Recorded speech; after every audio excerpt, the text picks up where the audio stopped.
12 games. Yeah. 12-game unbeaten streak. And you're right, this one was way different than any other.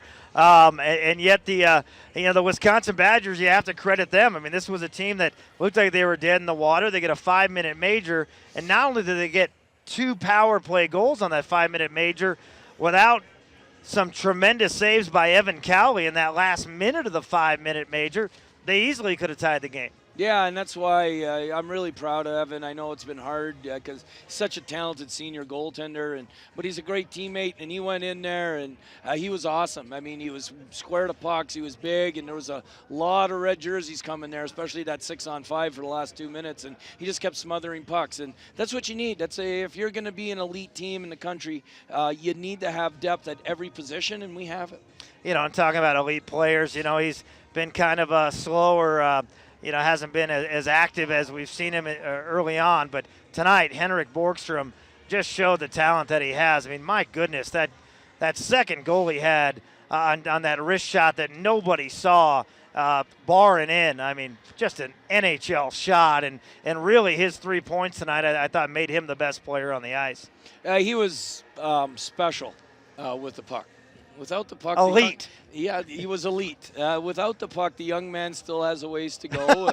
But when he's committed to doing it, like he ended the game when he was out there in the last 45 seconds, and he just worked and caught loose pucks, and he didn't even try and score in the empty net. He just iced it inside the red line and ended the game.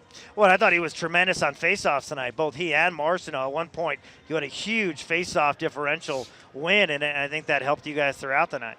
Absolutely, and that's why the two of them were out there for every draw in the last 5 minutes. Yeah, and it was a brave move I thought that you made, pulling in Evan Cowley. Hadn't played since October 8th. Gillette fighting the puck a little bit, and then obviously not getting a lot of help in his own zone from the defenseman on that 5-minute major. But you make that change.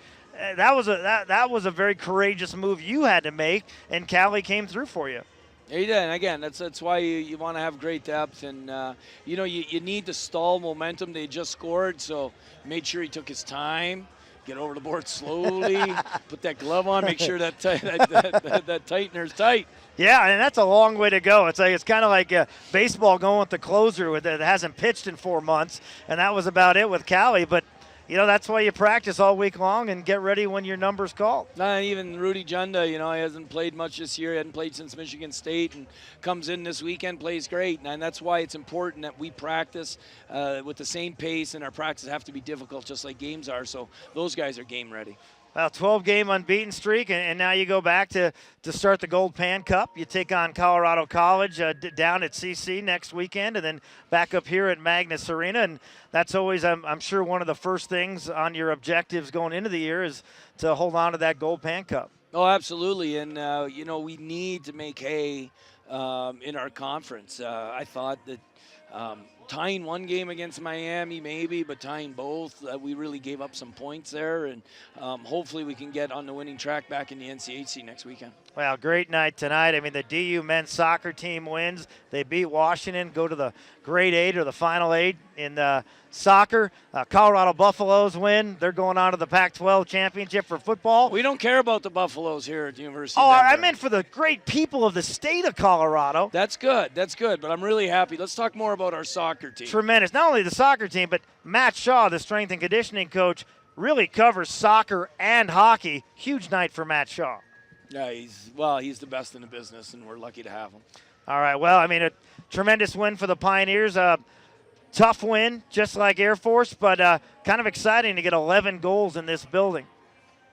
Yeah, I mean, it was a great game for the fans, and I talked to Tony Granado afterwards and said, that's great for the fans, not much fun for us. He goes, ooh. All right, well, congratulations, Coach. I'll talk to you next Friday. You got it, Jay. Thanks. All right, head coach Jim Montgomery will wrap things up when we return to Magness on Sports Radio 104.3 The Fan.